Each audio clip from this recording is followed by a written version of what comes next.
नमस्कार दोस्तों, स्वागत है आप सभी का केसीसी एजुकेशन में। मेरा नाम है कौशल कुमार। मैं आशा करता हूं आप सभी लोग अच्छे होंगे और स्वस्थ होंगे।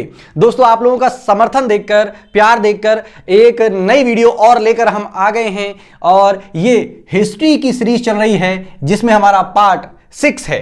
जी हाँ दोस्तों, यदि आप लोग हमारे चैनल से अभी जुड़े नहीं हैं तो जल्दी से चैनल को सब्सक्राइब कर हमारे साथ जुड़ जाएं। यूपीएससी की तैयारी में हम आपको एक बेहतरीन कंटेंट उपलब्ध करवाएंगे और यदि आपको ये हिस्ट्री का पार्ट समझ में आता है, पसंद आता है तो प्लीज वीडियो को लाइक करें और अपने दोस्तों को शेयर करते रहें ताकि ये सभी तक पहुंच पाए या उपलब्ध हो पाए। तो चलिए, आज हम आपको बताने वाले हैं सिंधु घाटी सभ्यता की विशेषताएं। जी हां दोस्तों, मैं अभी तक आपको हड़प्पा सभ्यता या सिंधु घाटी सभ्यता के नाम से भी जिसको जाना जाता है, मैं बता चुका हूं कि हड़प्पा सभ्यता या सिंधु घाटी सभ्यता क्या है और इसका परिचय हमने आपको बताया है। साथ में हमने इसकी नगर नियोजन प्रणाली क्या थी वो भी बता दी है। साथ में इसका भौगोलिक विस्तार क्या था वो हम पिछली वीडियोस में बता चुके हैं। आपने अगर वो नहीं देखी हैं तो प्लीज उनको भी आप देख लीजिए ताकि आपको ये वीडियो बहुत अच्छे से समझ में आ सके। आज हम आपको बताने वाले हैं कि आखिर सिंधु घाटी सभ्यता की क्या विशेषताएं थी।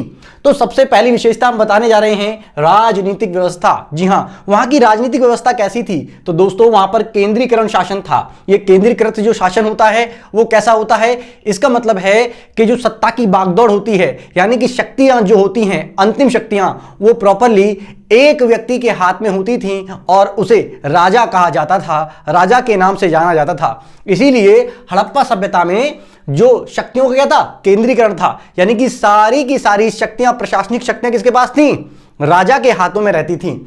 दूसरी बात कि यहां पर माप तोल की जो प्रणाली थी वो पूरी की पूरी हड़प्पा सभ्यता में एक जैसी ही माप तोल की प्रणाली थी, यानी कि वस्तुओं को तोला भी जाता था और माप कर भी बेचा जाता था। जैसे कपड़े को माप कर बेचा जाता था और आपका माप तोल की प्रणाली भी यहां पर मौजूद थी। साथ ही शासन व्यापारी व वाणिज्यिक वर्ग के हाथों में था। जी हां, यहां पर जो शासन की पूरी बागडोर जो संभाल रखी थी उसका सेंटर पॉइंट यानी कि मुख्य बिंदु या जो शक्ति का जो मेन भाग था वो तो हमारा राजा के पास रहता था, लेकिन साथ ही जो राजा ने नियुक्त कर्मचारी थे उसमें हमारा मुख्य रूप से एक तो व्यापारिक और वाणिज्यिक वर्ग, ये पूरा का पूरा वर्ग जो हमारी शासन प्रणाली को संभालता था या फिर चलाता था, उनके लिए नीतियां भी बनाता था। साथ ही हम बात कर लेते हैं अब दूसरी व्यवस्था के बारे में, जिसका मतलब है कि हड़प्पा सभ्यता की एक और नई विशेषता, जिसका मतलब क्या है? आर्थिक संरचना। जी हां दोस्तों, आर्थिक संरचना कैसी थी?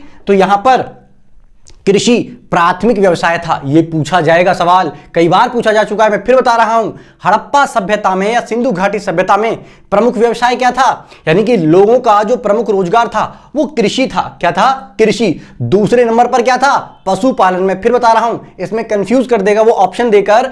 तो प्राथमिक जो व्यवसाय था वो कृषि था और द्वितीयक व्यवसाय पशुपालन भी था। जी हां दोस्तों, इसके साथ साथ संगठित कृषि होती थी, यानी कि यहां पर बकायदा कायदे कानून होते थे, नियम होते थे कृषि के लिए, यानी कि कृषि के जो फसल हैं उनके क्या नाम होंगे, यानी कि किस मौसम में कौन सी फसल बोई जाएगी। साथ में कृषि से संबंधित जो भी माप तोल का जो प्रणाली था वो भी मौजूद था और हर वस्तु की या हर फसल की अपनी एक निश्चित कीमत भी होती थी।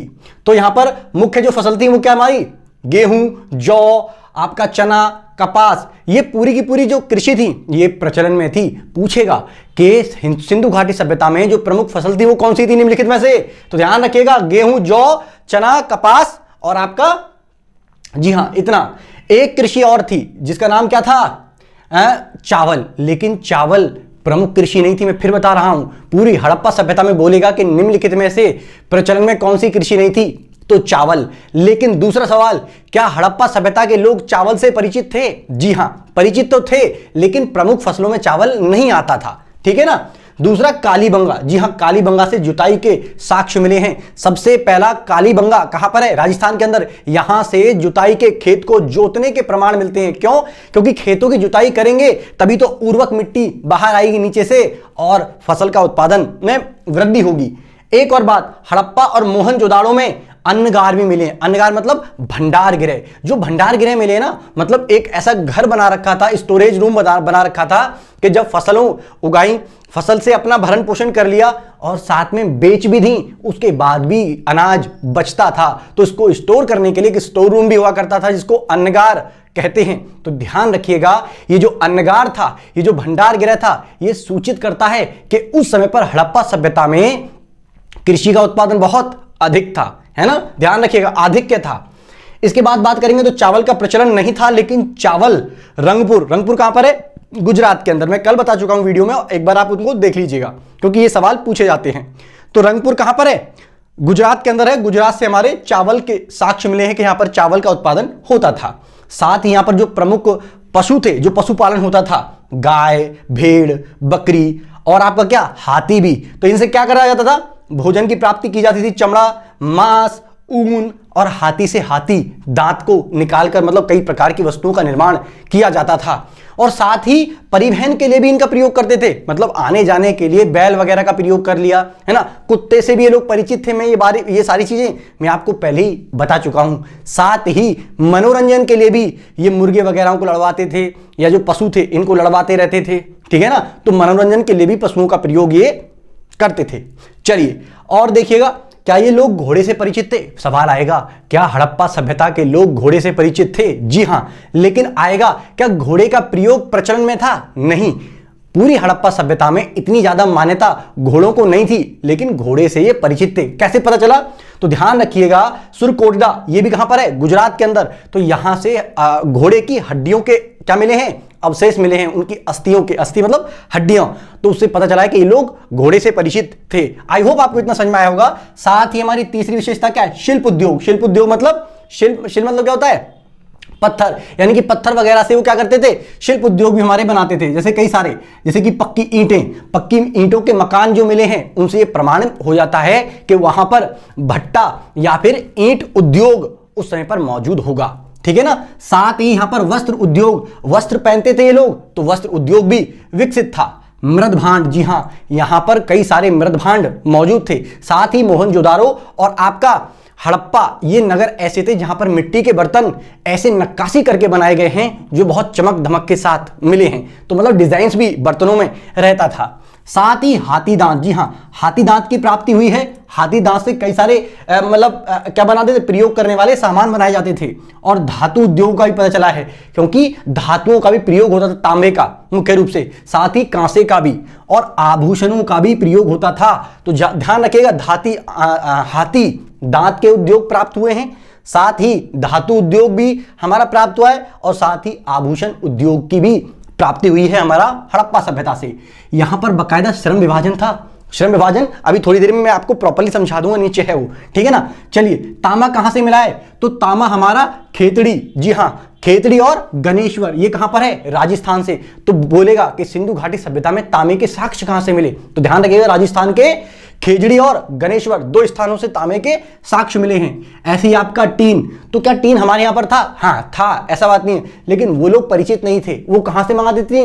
अफगानिस्तान से आयात करवाते थे ज्यादातर, ठीक है ना। इसके साथ साथ नाव, मनके, मोहर और मूर्तियों का भी निर्माण होता था। नाव भी बनाते थे। मनके क्या होता है? मनके का मतलब है किसी चीज के अवशेष या किसी चीज के टुकड़े। तो उन टुकड़ों से भी कई सारी वस्तुओं का ये निर्माण करते रहते थे, ठीक है ना। मोहरे भी बनाते थे और मूर्तियों का भी निर्माण ये लोग करते थे। तो इस प्रकार से हमारा ये शिल्प उद्योग विकसित था यहां पर। साथ ही श्रम विभाजन था। आज मैंने आपको बताया श्रम विभाजन में जौहरी मतलब जो सुनार वगैरह होते हैं ना, वो वाले। तो ऐसी बुनकर, किसान और शिल्पकार और व्यापारी, ये इस प्रकार से अलग अलग कामों का यहां पर विभाजन था। अलग अलग प्रकार के क्या थे? श्रमिक थे, जो अलग अलग प्रकार के काम करते थे। साथ ही आयात और निर्यात प्रणाली भी मौजूद थी। ये लोग जो हड़प्पा सभ्यता के लोग थे, सिंधु घाटी वाले, क्या वस्त्र, लकड़ी, हाथी दांत और बहुमूल्य पत्थर, जो हमारे पत्थर होते हैं, उनका क्या करते थे? निर्यात करवाते थे दूसरे देशों से, जैसे हमारी मेसोपोटामिया की सभ्यता से और अफगानिस्तान वगैरह से। इन क्षेत्रों से इनका निर्यात किया जाता था, यानी कि हम लोग इनको बेचते थे, क्योंकि इनका हमारे पास क्या था? आधिक्य था, ठीक है ना। मतलब इनका उत्पादन हमारे यहां पर ज्यादा होता था। साथ ही बहुमूल्य पत्थर, सोना, चांदी, इनका हम आयात करवाते थे। यानी कि जैसे हमने अपनी काफी सारी वस्तुएं उन लोगों को बेची तो वहां से क्या आएगा, इनका आयात होगा। ठीक है। और बहुमूल्य पत्थर कहां से मिला है जी, लाजवर्त। लाजवर्त कहां पर है, ये राजस्थान का एक क्षेत्र है, तो वहां से बहुमूल्य पत्थरों की भी प्राप्ति हुई है। चलिए नेक्स्ट बात करेंगे यातायात। यातायात में बैलगाड़ी सबसे प्रमुख था, मतलब थल परिवहन में, और बाकी नाव और जहाज भी पानी वगैरह के, मतलब जो पानी के थ्रू, जो हमारा जलमार्ग के थ्रू क्या होता था, व्यापार होता था, तो उसमें हमारा प्रमुख क्या था, नाव और आपका जहाज। जहाज को ही डॉकयार्ड भी कहते हैं। और गोदीबाड़ा से, कहां से, गोदी या गोदीबाड़ा से गोदियां मिली हैं। गोदी मतलब वही जहाज मिले हैं, उनके साक्ष्य मिले हैं। ठीक है। और अगर बात करेंगे नेक्स्ट, तो आपका मिलेगा क्या यहां पर, माप तोल की प्रणाली। जी हां, मोहनजोदाड़ो में तराजू मिली है। बोलेगा कि कहां से साक्ष्य मिला है तराजू का या माप तोल की प्रणाली का, तो बताना मोहनजोदाड़ो से क्या मिला है, तराजू का साक्ष्य मिला है। और लोथल गुजरात से क्या मिला है, हाथी दांत का एक स्केल मिला है जिसे मापा जाता था किसी चीज को। ठीक है। और नेक्स्ट क्या, सबसे छोटा जो वाट मिला है यहां पर, बाट समझ रहे हो ना, जिसे आप बाट से तोलते हो, तो सबसे छोटा बाट मिला है आपका आज के समय में 13.64। ठीक है, ध्यान रखिएगा 13.64 kg का है। तो लगभग क्या, लगभग 14 किलोग्राम का एक बाट मिला है वहां से। ध्यान रखिएगा 13.5 या 14 किलो का बाट, सबसे छोटा बाट तो यही था वहां पर। उसे मतलब ये उस समय पर यूनिट क्या रही होगी वो नहीं पता, लेकिन वर्तमान समय में इसको तोलकर देखा तो वर्तमान समय की यूनिट में पता चला कि लगभग 13.5 किलो का बाट उस समय पे सबसे छोटा बाट था। ठीक है ना। चलिए, एक रहता हमारा वस्तु विनिमय प्रणाली। तो वस्तु विनिमय प्रणाली मौजूद थी, मतलब वस्तुओं के बदले वस्तुओं को जब खरीदा और बेचा जाता है ना, उसे कहते हैं हमारा क्या, वस्तु विनिमय प्रणाली। आपका अगर जीवन सामान्य गुजरा है ना, तो आपको पता होगा कि गांव में क्या करते थे कि थोड़ा सा अनाज लिया कटोरी में और जाके, मतलब कोई आम बेचने वाला है या आइसक्रीम बेचने वाला है, तो उसको क्या करते थे, दे देते थे। और उससे क्या करते थे, वो देकर आइसक्रीम वगैरह खरीद लेते थे, या फिर आम वगैरह खरीद लिया, या खाने की बहुत सारी वस्तुएं खरीद ली जाती थी। तो आई होप आपको इतना समझ में आया होगा। नेक्स्ट, ये हमारा व्यापारिक संरचना। व्यापारिक संरचना में क्या, मेसोपोटामिया से पता चला है, मेसोपोटामिया के जो सम्राट थे उन्होंने कई सारे अभिलेख लिखवाए। उन अभिलेखों में पता चला कि उन अभिलेखों में जिक्र कर रखा है भारत और मेसोपोटामिया, यानी कि जो अरब की कंट्रीज हैं उनके साथ व्यापार का। और उस समय पर मेसोपोटामिया में हड़प्पा को क्या कहते थे, मेलुहा कहते थे। क्या कहते थे, मेलुहा। तो ये वर्ड पूछा गया है, ये शब्द कि मेलुहा किससे संबंधित है, तो ध्यान रखिएगा हड़प्पा नगर के लिए मेसोपोटामिया के जो सम्राट थे उन्होंने जो अभिलेख बनवाए उसमें हड़प्पा को मेलुहा नाम से बुलाया गया है। और हड़प्पा के पक्ष में था व्यापार, यानी कि हमारा इतना अच्छा व्यापार था कि जो अरब कंट्री वाले या अन्य देशों के साथ हमारा व्यापार होता था, व्यापार हमारे पक्ष में रहता था। इसका मतलब यह है कि हम निर्यात ज्यादा करते थे और आयात कम करवाते थे। ठीक है। और दूसरी बात कि लोथल, जी हां, लोथल प्रमुख बंदरगाह था गुजरात के अंदर, तो जलमार्ग के थ्रू जो व्यापार होता था वो यहीं से होता था। ठीक है ना। तो जल्दबाजी में अगर कुछ पॉइंट एक आध मिस हो गया है या यहां पर छूट गया है तो प्लीज कमेंट बॉक्स में आप लिख सकते हैं, या कोई आपको मतलब और एडवाइस देनी है तो वो भी आप लोग बता सकते हो। इसलिए क्योंकि वीडियो बहुत लंबी हो जाती है ना, इसी चक्कर में जल्दबाजी में काफी सारी चीजें कवर करवानी पड़ती हैं। ठीक है ना। तो बाकी आई होप आपको वीडियो पसंद आ रही होगी, तो जल्दी से अपने दोस्तों को इसको शेयर कर दो, वीडियो को लाइक करो, और चैनल पर नए हो तो प्लीज यार सपोर्ट करो चैनल को सब्सक्राइब करके।